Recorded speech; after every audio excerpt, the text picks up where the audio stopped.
Glory to Jesus, beloved friends. Life has taught us so many things, but the most important I have learned is faith in God. I am a regular being with a big God. Our topic for today is trust. Trust means belief, confidence, and reliable.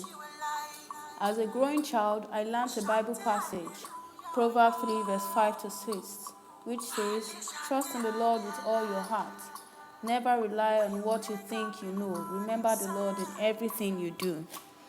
Trusting the Lord must be done with all our heart. As the saying goes, you can't serve two masters, so definitely we can't trust two different things. And when we trust, we must do completely without doubt. Never rely on what you think you know. The major problem people don't trust God is because they feel they know better or because things didn't work out in the previous times. We must always remember that nothing happens without some good reasons and benefits. Remember the Lord in everything you do. Before you can remember the Lord, have you acknowledged Him? Have you acknowledged His existence? We cannot remember what we do not know, which is God.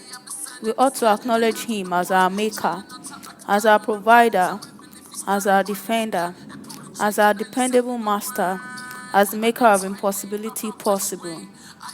How to know those to trust? Is there really a particular group of people we can trust? Do we only trust people because of their obvious lifestyles?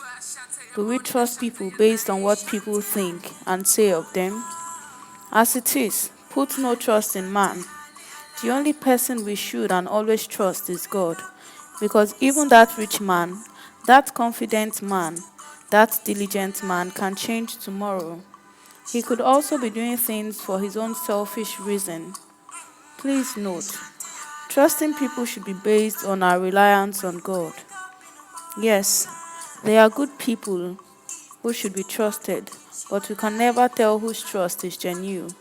So before trusting people, trust God.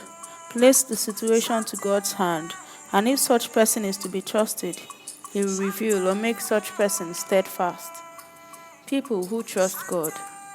These are the strongest people as far as life is concerned. A strong person should be measured by his or her belief in God, because they don't see God, they don't hear God, they don't know when and how their trust and prayers could yield positive results. Some people even see and still don't believe, not alone such people who trust God. Trusting in God is not an easy task, because temptation begins to emerge, suffering begins to show up to make us lose focus and in our trust with God.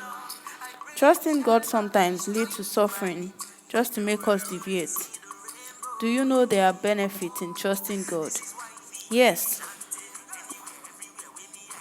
it leads to suffering, and suffering also leads to some benefits, which are endurance, good character. Suffering brings endurance. When we suffer, we learn to endure so many things: hunger, disgrace, shame, poverty, different names. A typical example should be a rich man who became poor. Such a man would endure hunger, no more 3 square meal. This man also endures shame by borrowing, doing minor jobs.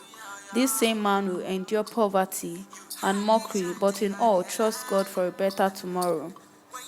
Suffering leads to endurance, and endurance leads to character. Only a good and enduring heart possesses a good character. During suffering, the level of endurance will tell what character a person can display, good or bad. The best part is, most people who have God, trust in God, and hope in Him exhibit good character. Feel free to ask questions and share positive ideas. Testimonies are also welcomed. My next topic will be family war, family survivors. Thank you very much for listening. I love you all.